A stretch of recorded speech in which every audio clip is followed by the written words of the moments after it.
Hi again. Okay, so here we go. Example number 1. I just realized that the practice that I gave you guys for classwork doesn't have any of the phase shifting on it. So know that we will do that together. Pardon me, in class on Tuesday, tomorrow. Okay. All right, so here we just have an A value of 2. Our B value is 3, which means it'll be 1/3 in the transformation chart. Okay. If A is 2, that means that our amplitude is going to be 2. So we'll go up to 2 and down to 2, -2, pardon me. There isn't a vertical shift, so we know that 2 is going to be our max, -2 will be our min. Now, oh, hello, Nat. For our period, we're dealing with sine. So normally it is 2 pi, but it's 2 pi over b. So we have 2 pi over 3. We're not going to take the period, or pardon me, we're not going to take the b of the reciprocal. It's the given. Okay, so the given goes into the period formula. The reciprocal goes into the transformation chart. Okay, really important. If you need to, please write that down. All right, so then for our transformation chart, we have 1/3 x. And then we're going to have 2y. The coordinates, you have them on your notes. They might be right above you. For me, they aren't. 0, 0. So I'm going to write them down again. Pi over 2, 1. Pi, 0. It's also good practice so that it sticks in your head to write them down all the time. And 0. Okay, so if I plug in 0, I get 0. If I plug in pi over 2, I get pi over 6. If I plug in pi, I get pi over 3. 3 pi over 2 is 3 pi over 6, which is pi over 2. And then 2 pi gives you 2 pi over 3. All right, and then 0, 2, 0, -2, and 0. So it's working out to be exactly what we thought with our maximums and our minimums. Okay, go ahead and graph with me. Now, the one part that might be a little uncomfortable for us at first is how to label the x-axis. So I'm going to share my trick with you. Yeah, like I made it up myself. Okay, so I'm going to share the trick with you that I use that makes it a little bit easier. So 2 and -2. Please make sure you make it consistent. So if I go up 2 units, I'm going to go down 2 units. Okay, I started to go up 3 and realized that wouldn't be consistent, so I stopped. Okay, we know the period is going to be 2 pi over 3. So what I'm going to do is I'm going to go out 1, 2, 3, 4 tick marks to 2 pi over 3. And then what's half of 2 pi over 3? 2 pi over 6, which is pi over 3. Okay, so if I went out 4 tick marks, it's easy for me to cut that in half. 2 pi over 3 divided by 2 gives me pi over 3.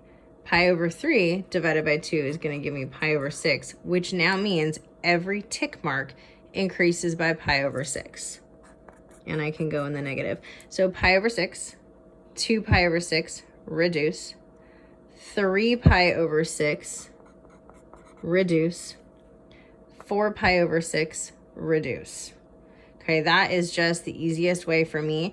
It actually works out because there isn't any horizontal shifting, that those are the x coordinates that I needed. Woohoo! So now we can plot. We've got 0, 0, pi over 6, 2, and you're going to see that since there isn't a reflection and there isn't any shifting at all, that this is what we want it to look like.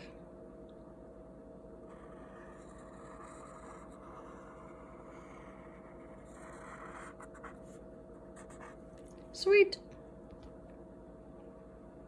There it is. Okay, so it's going to ask you for the amplitude and period. We already did that. The minimum is -2. The maximum is 2. And we've already sketched it, so we're done.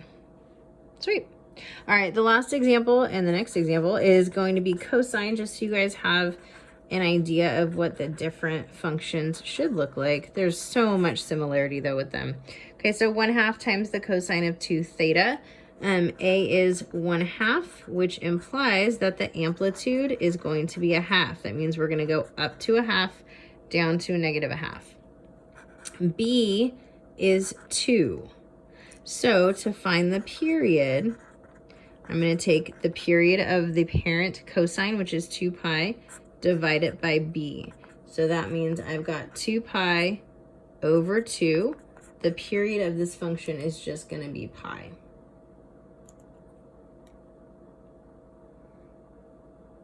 All right, here we go. So with our x and y values, we get 1/2 x, and then we get 1/2 y. Now we know that it is at 0 radians, 1.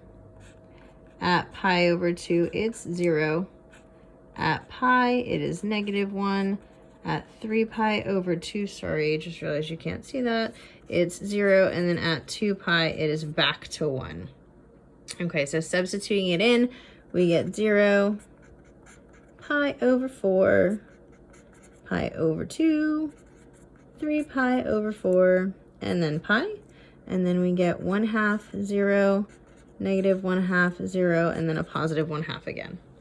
Okay, now again, because we don't have any phase shifting or vertical shifting, everything is pretty straightforward, which is really nice. You guys will see the phase shifting tomorrow. So I'm going to go up to 1/2, down to -1/2, and I'm going to go out 1, 2, 3, 4 tick marks, and I'm going to label that as my period, which is pi. It's going to take me pi radians to complete my cycle. And then what's in between 0 and pi? In other words, what is 1/2 of pi? That's that middle tick mark, so that's pi over 2. What's pi over 2 divided by 2? That gives us pi over 4, because that's the 1/2 mark between 0 and pi over 2. So every tick mark is increasing by pi over 4 radians. 2 pi over 4, reduce. 3 pi over 4, and then 4 pi over 4, reduce. All right, so at 0, I'm at 1/2, pi over 4, I'm at 0. You can see what the pattern's doing, plus we have our transformation chart, and then we can connect them. Excellent. Sorry that it's fuzzy, you guys. Okay, so we already have the amplitude, we already have the period. We know that the minimum is going to be 1/2 negative, that the maximum is going to be a positive 1/2, and we've already sketched it. Good habit to get into writing the domain and range, just so you guys are used to it, because I will ask for it. When you are identifying the range, it just comes from the minimum and the maximum, like we saw on Friday. I know your classwork doesn't require you to write that, but if you want to get into the habit, it's probably not a bad idea. All right, guys. So, there are the 2 examples. Your classwork is due by the end of class. Get it? Classwork. Brilliant. I know. Today, so please show your substitute, who I believe is Mr. Richards. He will stamp it for you. And then tomorrow, we will take a look at phase shifting and see how that affects it. All right. Have a great one.